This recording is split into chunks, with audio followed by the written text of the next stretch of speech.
In this video, I'll guide you through how to create a Microsoft Planner board. By the end, you'll know how to set up a plan, organize it with buckets, add tasks for your team, and see your work in different views so you can stay on top of deadlines and progress. Let's start by creating your plan. First, open your web browser and go to tasks.office.com or open Planner from the Microsoft 365 app launcher, which is the small grid of 9 dots you'll see in the top corner of many Microsoft 365 apps.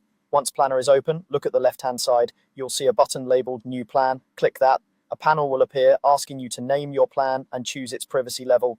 Give your plan a clear, descriptive title like Marketing Launch Plan or Team Sprint Board so everyone immediately understands what it's for. Below the name, choose whether the plan should be public or private. Public means anyone in your organization can find and view the plan. Private means only the people you invite will be able to see it. If you're working with sensitive information or a small team, private is usually the better choice. Once you've made your decision, click Create, and Planner will generate your new board. Now that your plan is created, it's time to organize it with buckets. Microsoft Planner uses a Kanban style layout, which means your work is arranged in vertical columns. By default, you'll see a bucket called To Do.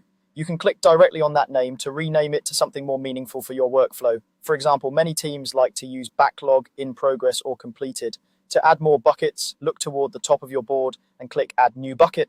Type a name such as In Progress, Pending Review, or Completed.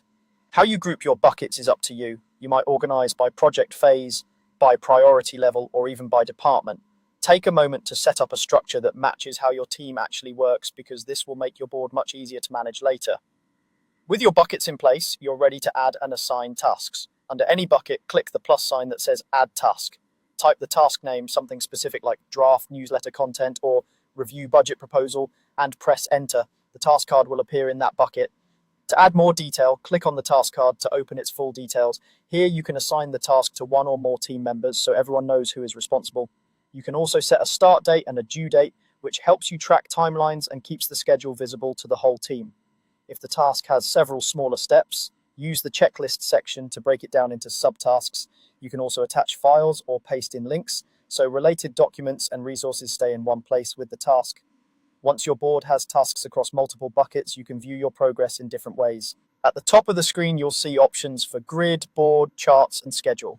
Grid gives you a list-style view that's great for quick edits or scanning lots of tasks at once. Board is the classic column view where you can drag tasks between buckets as work moves forward. Charts provides visual status reports showing you what's in progress, what's late, and how tasks are distributed across team members. Schedule displays your tasks on a calendar so you can immediately see what's due on each day and spot any upcoming crunch periods. I'm going to walk you through how to use these views regularly so your Microsoft Planner board stays accurate, up to date, and truly useful for your team's day-to-day work.